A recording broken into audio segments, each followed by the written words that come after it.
Chris is in the show, the store shopping. Drake comes in. Drake says what's up to everybody. Now the store is closed for like some celebrity shit. Chris already in there, and then Drake comes in, so it's only like 8 people in there. Mm-hmm. Drake says what's up to everybody and act like he don't know that Chris is in the store, and there's only 8 people in there. Mm-hmm. So now Chris walk up to him and like, hey, the fuck, nigga, like, and then, oh, hey, Chris, I didn't see, like one of those numbers. Like, how you doing, buddy? And Chris is fuming, like, just, which is not Chris' normal character. This nigga's really mad. He was really upset. Yeah. And he was just, wanting to get clarification, wanting the nigga to be a man of his word, this, that, or third. And then somewhere in the conversation, Drake says, you know what? You acting like a little bitch right now. And then when Drake says that, Chris gets the big arms from the Get Back video. This nigga, like, he's like, so people have to hold Chris back now because he's trying to get to Drake. Somehow this spills out of the store. And this is when, this is the funniest shit ever. Because Drake don't want no parts of Chris. He's being very non-confrontational except for the little shit he said once it was security in the way. But as it's spilling outside, and then, I guess now JC and whoever else is in the van, it got their attention. So they like, kind of, perk up like, hey man, is everything all right? And for some reason, out of everybody there, Drake looked at motherfucking JC and said, fuck you looking at, nigga? So now JC is mad. This nigga gets the big arms from the Get Back video, and now they got the whole so it's just this pushing and mushing, and it's just a skirmish of mad niggas. I think JC left that part out. Man, because if you know JC face is always... Yeah. Like, JC, like, he could be completely happy, and that nigga, he looked like, why is it stinking here? Like, so with Drake, he don't want it with Chris. He not finna fight the security. He said, oh, there's a light-skinned nigga that I could maybe, what fuck are you looking at, nigga?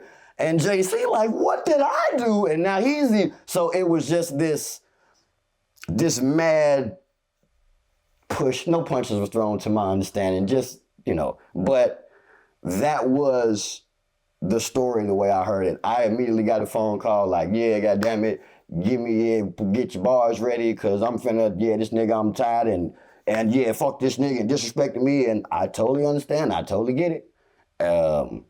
I just, like, that's my story, because if JC wouldn't have told his half, I would have never even got to this point to tell this. I'd have probably died with this.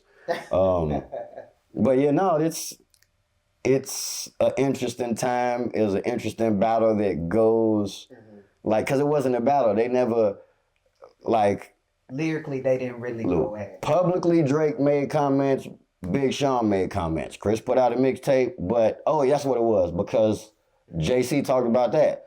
Nigga, Baby squashed all that. They had the phone call, they had to sit down.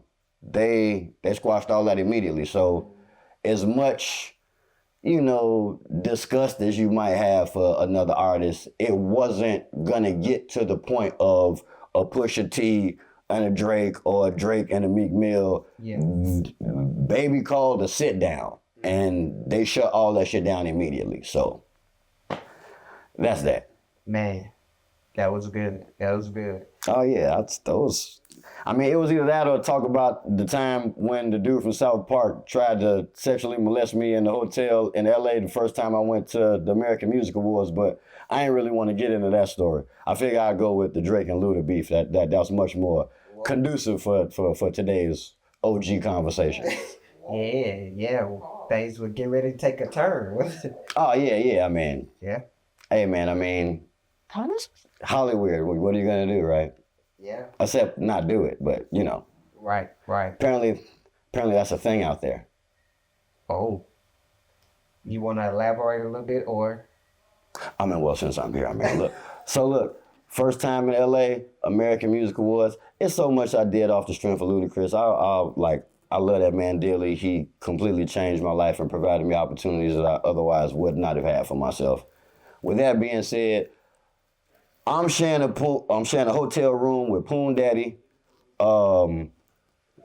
Ludacris either got a show coming up or we was just out there for the American Music Awards. And Tash from the Alcoholics came. It was a pimp dude there with a hat. Let me back up. God, wait. It's Clive Davis's birthday party. I don't know what age birthday, but it's 2000, maybe 2001. Like, Clive Davis' birthday party. I see Queen Latifah. I see Busta Rhymes. It's all these famous folks, and I'm excited. But we see the curly head dude that invented South Park. Not Trey, Matt Stone, nigga. So we run up on Matt Stone, me, Poon, and Chris. Oh man, like we didn't do this to nobody else. Man, man, South Park credit. Oh, yo, motherfucker, we got that. Oh, shit, motherfucker. And y'all made the goddamn basketball. Oh, man, whatever. Oh, shit, motherfucker. Orgasmo. That motherfucker. We're rolling off like on some super nerd shit. And this nigga's like, y'all niggas like South Park? Like, y'all like that shit that much? And we're like, yeah. So, just on some cool, like, I think niggas might get a character on South Park shit. Poon exchanged numbers with Matt Stone. Poon tells him we supposed to be going to this club in Oakland or somewhere. I don't know. It was the hood, but we end up not going. So let's say the party was Friday. We don't go out Saturday. Now it's Sunday. We in the hotel just kicking it, chilling. Matt Stone got down from South Park, comes over. We got down just smoking and chilling. This nigga's like, hey man, where were you guys last night? We came to party with you guys. And we was like, oh man, we was tired. We didn't go out. He's like, oh yeah, man, it was me, Kevin Spacey, and Uncle Jesse from Full. I was like, so hold on, wait a minute. Matt Stone, Kevin Spacey, and Uncle Jesse was hanging out and decided to go to a nigga club to look for us to hang out. But we wasn't there. They said they was the only niggas in, the only very rich group of gentlemen in a all urban club, in which they didn't stay long, they left. But now, posted up hotel. So now, Chris in the room, I'm in the room, Poon in the room, Tash from the Alcoholics in the room. We just chilling, smoking. Chris go up to his room. Tash from the Alcoholics leave. Poon leaves. I'm the weed head, so I'm rolling all the blunts before we leave. So now there ain't nobody but me and Matt Stone in the room. This nigga Matt Stone cuts off the TV. I'm like, why did he cut off the TV? So I go to the bathroom. I come back. This nigga Matt Stone goes to the bathroom. When he goes to the bathroom, I cut the TV back on. So now I'm rolling. I'm like, oh shit. Throw them Bo's video on. You said you never saw it. It's on right now. This nigga comes out the bathroom, pants still unzipped. Where? And I'm like, the TV. It's right there. So he stands there, watch the video. I want to say he went back in the bathroom and washed his hands, but let's pretend he didn't do that. Let's pretend that he now, with his pants unzipped, goes and sits on the bed, Poon's bed, because double bedroom. I'm at the desk, and then he's sitting on Poon's bed. This nigga cuts the TV off again with his pants still unzipped. And this nigga sitting there like,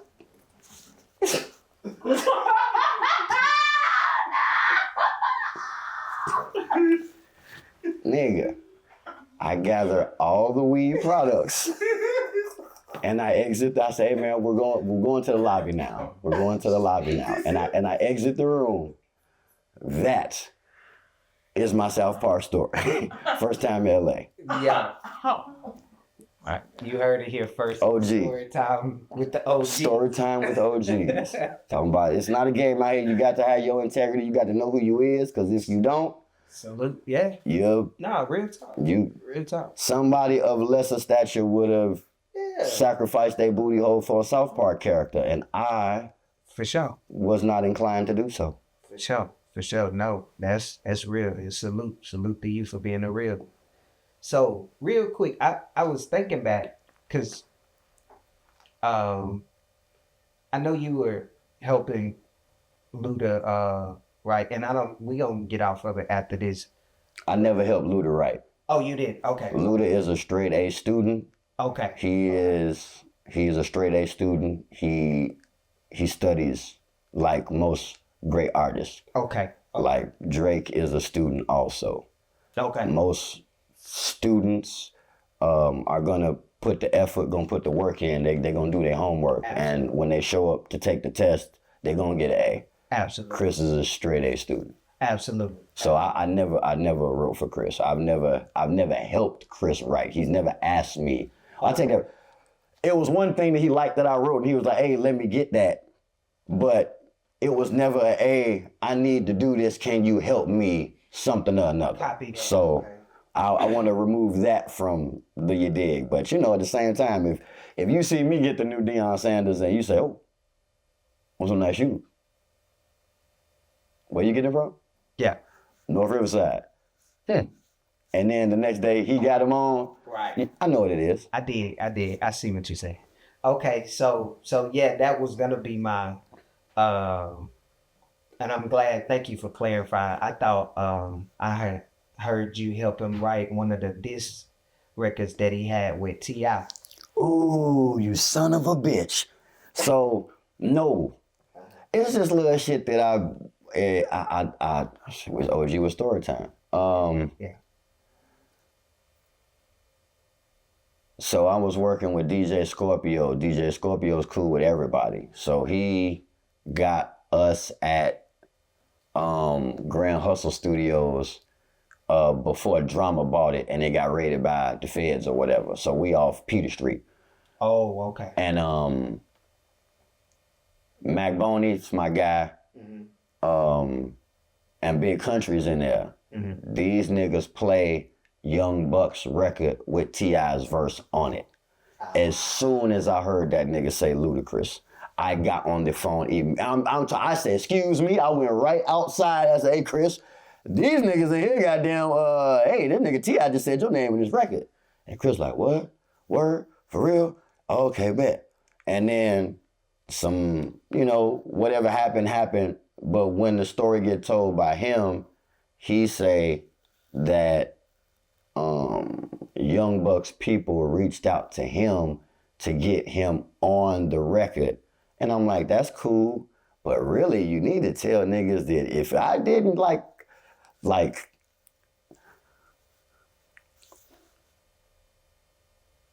I've always been looking out for my nigga. And if it was a nigga who was gonna goddamn be swinging on my nigga or doing some shit, I was always going to represent or do what was necessary, or like, I'm telling. I'm telling. That's my nigga, I'm telling.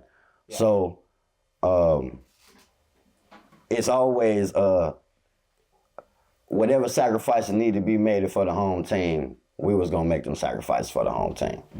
And so, okay, so talk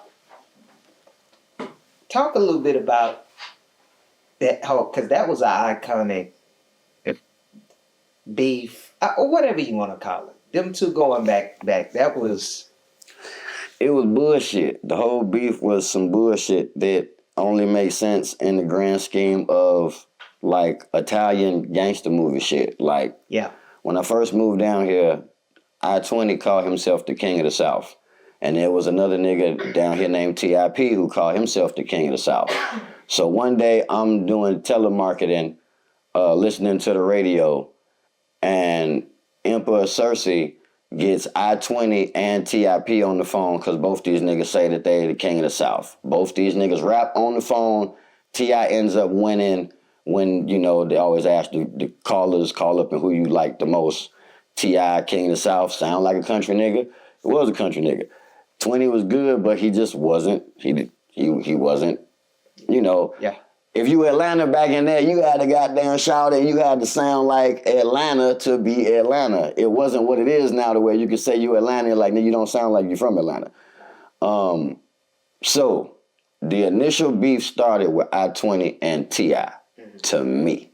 That's my observation. But if I'm T.I., why would I battle I-20? Why? If I'm gonna battle anybody from DTP, I'm gonna battle Ludacris.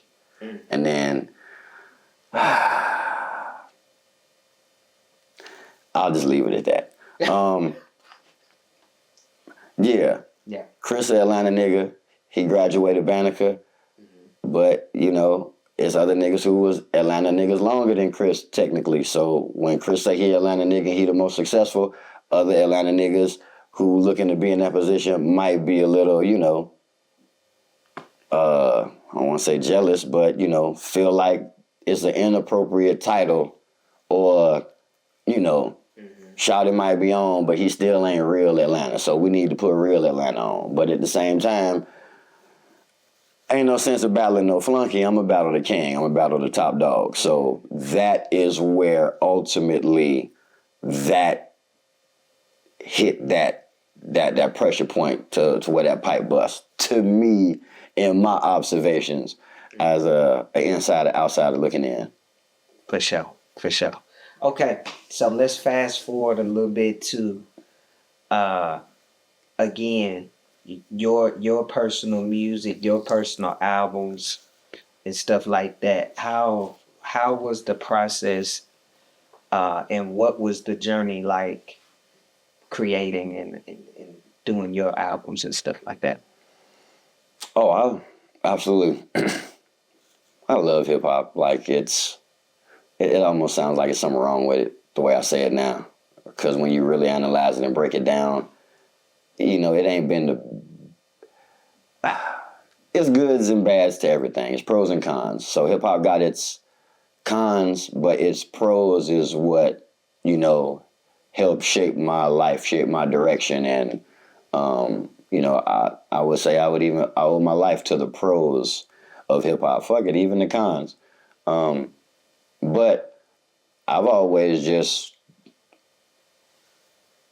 like, practice make perfect. And if somebody really want to be the best MC, then, you know, they always writing or putting pen to paper in some way, always creating.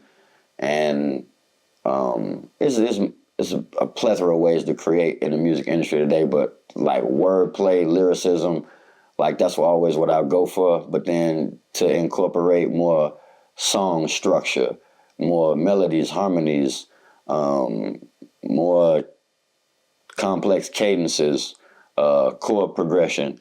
The structure of a song really means the most, and you get that from studying other music, not just listening to hip hop and whatnot. So my overall broad palette allowed me to just experiment and make a shit ton of music. Like, I had the privilege of being on 2 Luda albums and a classic MF Doom album. And the gap or bridge, or the gap in between takes a big ass bridge to fill. So I've always looked at myself as the type of artist that could bridge insurmountable gaps. And that is the quality of professionalism and expertise that I like to put into my music. So, like, I just got an album I put out called Slave Boats with Seatbelts. We dropped that Juneteenth. It's an educational project. It's all about, you know, each one teach one and educating as much as I'm entertaining, which is why I also got a project called Ronald Reagan Soul Crack. We're going to be bringing that out in November. Goes over the crack epidemic and how it devastated the indigenous American communities throughout the 80s. And then at the same time, I like making good, fun music. I got a project coming out called Cousin Snoop in the Simulation. For as good as I rap, everywhere I rap, no matter what, people keep saying, hey, you was really good, but has anybody ever told you look like Snoop Dogg? So I decided to take all those you look like Snoop Dogg's and make a whole project around it. So it's a lyrical Snoop Dogg from the South album. I like it. So my music is I like to push the envelope. I like to be creative and at the same time give folks the quality of music that I was raised on that I feel like they might be missing because they not riding around with their grandmama, mama, or auntie getting those good lessons from, the backseat of the Riviera like I did. So got to put that soul into it. Real spill. Okay, couple more questions. We gonna get out your hair. So, talk a little bit about the state of hip hop now and how you feel about it now. Start. Because The state of hip hop now, to me, is like the state of everything. Like, I'm about to be 48, and a conscious individual who's seen, let's say 40 years. I done seen 40 years worth of something. You could kind of peep the trend, or you could kind of peep the pattern of certain things after a while. You can tell what's important, what ain't important, at least to other people, because it's not about the words, it's the actions. The actions speak louder than the words. So when you look at the actions over the past 40 years, you could kind of tell the state of certain things. And for the most part, Michael Jackson said it best. They don't really care about us, and nobody's doing nothing about it, which is why Kanye said slavery is a choice. We have the tools and the instruments to free ourselves, but we're not doing it. We're not, because it's either too hard or too difficult, or it's gonna rock a boat, or somebody ain't gonna like me, or whatever it is. But we're not really freeing ourselves in the grand scheme of collective independence or community camaraderie that really builds the culture of a community that holds itself accountable. Mm. And the longer we continue to engage in things that don't really hold nothing accountable, the more we gonna all stand up trying to point fingers, trying to figure out where the problem came from. And it's like, no, it was us. We did it. So whatever hip hop is or ain't, whatever the labels, independent, whatever the money, no money, Trump, no Trump, whatever it is, it say it in the Bible, for lack of vision, my people would perish. I'm probably jagging the words off, but it's all there. Vision is definitely the vision, because if you don't adjust your third eye to create the vision that you want, you're going to be caught up in somebody else's vision, and you're going to help them build their dream. So we need to have our vision together. We need to know who we are, and that's the most important thing. And hip-hop is not, it used to help us identify and have knowledge of self to know who we are, and it's not doing that no more. Mm-hmm. So, when I grew up, it was a campaign against drugs and crack. Mm-hmm. I still have yet to see all the group of nobodies come together and do a song against some type of pills or something. There's no anti-opioid song. Yeah. That if it is, let me know. I will stream it and share it like a motherfucker, because just that level of connectivity and coming together is what we need to see as a community to know it's possible. A lot of folks don't do shit because they don't think it's possible, and that's why Public Enemy got an album called "It Takes a Nation of Millions to Hold Us Back." It takes a nation of millions of people to convince us that we ain't nobody. Because as soon as we realize that we are somebody, all the shit changes. Really? So hip-hop ain't talking about that on the grand scheme. It might be one or two, but... Damn. 4 hours for president. I mean, I can only bullshit so long. Like, we could pacify it, but it's like, hey, man, the boat's going down, right? So it's like, what do we really... You can't really care because the boat's going down. You know the boat's going down. You can't say you don't know this boat's going down. Yeah. So... No, you said some real stuff, because I literally, when you said state of hip hop, I immediately thought about someone like a group like Public Enemy, Fight the Powers, and like you said, pushing the agenda. can't fight the power because I'm trying to get paid. Yeah. They convinced everybody to get the bag. Yeah. Everybody wants the money, and as if that money provides some type of security or happiness. I understand the idea, but everything is just the idea. So then it's like, how come you can't be secure and get the bag without compromising the integrity? It's like, we can still fight the power, but if I fight the power, my sponsorship dollar's gonna be gone. Yeah. Yeah. Now, you said some real stuff, and then especially about the opioid, the anti-pills, because imagine if Playboy Cardi, and all of the biggest artists did an anti-opioid situation. Juicy J could apologize for getting folks addicted, but until he do a whole album, put that same energy of getting folks addicted into getting folks not addicted, then putting out a tweet don't mean shit to me. Music is so powerful. Music is energy. It is energy that's built up, and you send it out, and that shit will last because it's just gonna take on another form. And look, my girlfriend can tell that I love her by my actions. It don't matter how much I say. At a certain point in time, she's gonna say like, "Yeah, nigga, I heard you, but you bullshit." Yeah. So why don't we do that with hip hop? Why don't we do that with our artists? Why don't we do that with the same shit? He preaching. Just hold folks accountable, man. I don't want nothing I ain't earned. I don't want nobody to give me nothing that I already know. The Most High told me I'm not going to get nothing I don't deserve. If I'm not in harmonic, energetic frequency alignment with it, it can't even come into my cipher. So that means when shit happen, everybody got to understand that they align with it. We have to get hip-hop in alignment with a better frequency. For sure. For sure. That's deep. That's deep. So, real quick, talk a little bit about your future projects. I know you talk about one. Talk about any non-profits, anything that you got going on.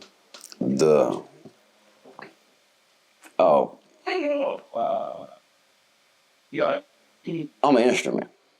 I'm a messenger from the Most High. As we are all God incarnate, we all part and parcel, different variations, different expressions of the whole, of the one. So my music is my music, but it's important that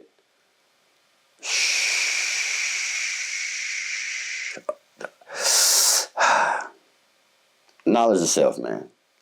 If we can just get into knowledge of self, then it's gonna come across. Like, if you the best person that you are, it don't matter if you're a plumber, if you're a doctor, if you're a lawyer, whatever it is, the Most High qualities are going to come out in whatever expression or career that you choose for yourself. So the sooner we can focus on that, then the sooner we could not worry about what everybody's going to do or become, because the foundation is right. Whatever you build on top of the foundation going to be right because the foundation is right.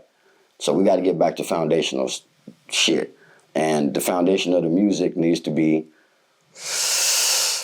knowledge of self, man. We just gotta.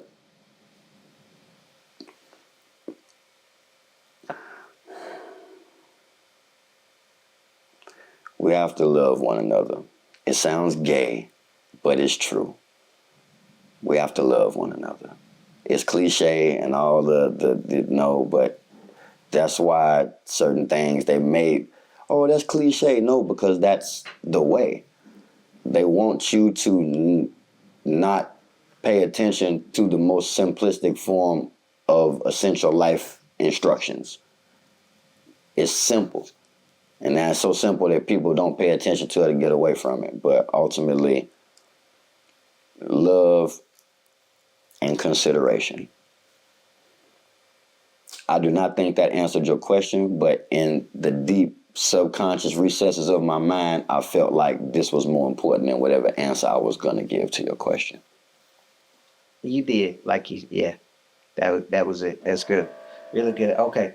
2 more questions, then I'm going to get out your head. Oh, that sounds like rape right there. That's rape. No. Okay. So, you good. It's got me. That threw me off. Okay. That's what she said. Top five MCs. Ooh. Top 5 MCs, only 5. Top 5 MCs on the spot, no particular order. No particular order. Black Thought, Fonte from Little Brother, KRS-One. Fuck.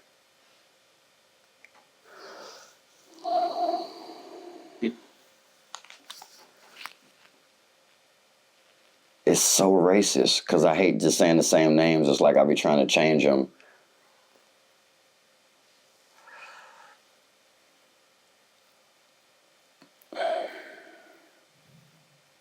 Gave me 3.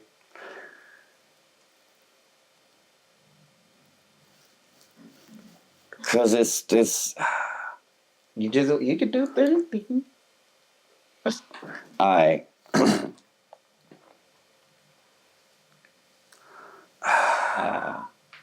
fuck y'all. I like Eminem. So Eminem. No. Yep. And I'm talking about nigga. Anytime an artist makes me question how I write or makes me go back to like let me go check my homework, that's what it is. And fudge. Number 5. I mean, I'm gonna say Nas just to be safe, but the reality is Nas did such a good job early in life that's like he can do no wrong. Yeah.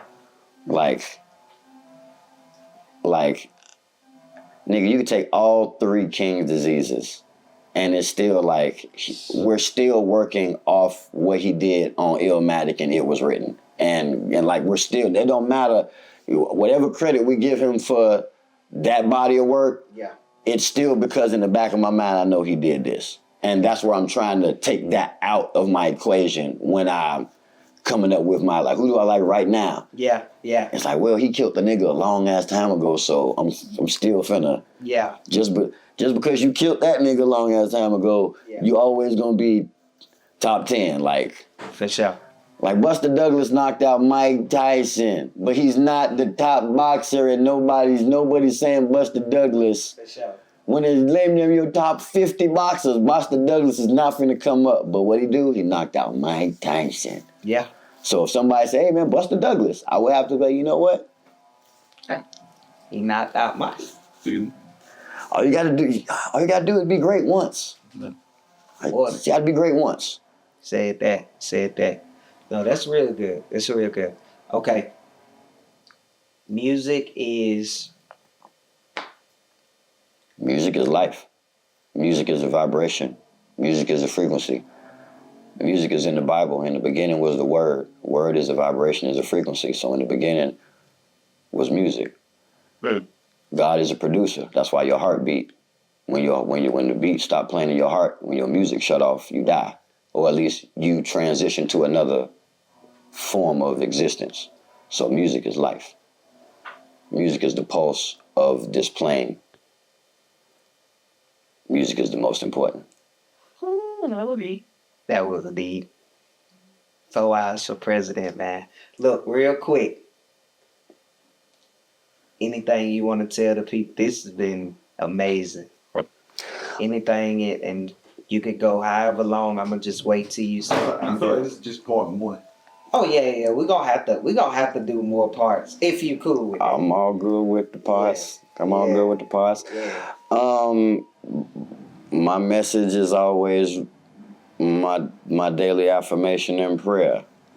In the name of the Most High, most of all, Almighty Supreme Creator of the universe that exists within inside each and every one of us, bestowing upon our daily activity great health, happiness, love, success, prosperity, and an infinite abundance of wealth, riches, and treasure. Thank you.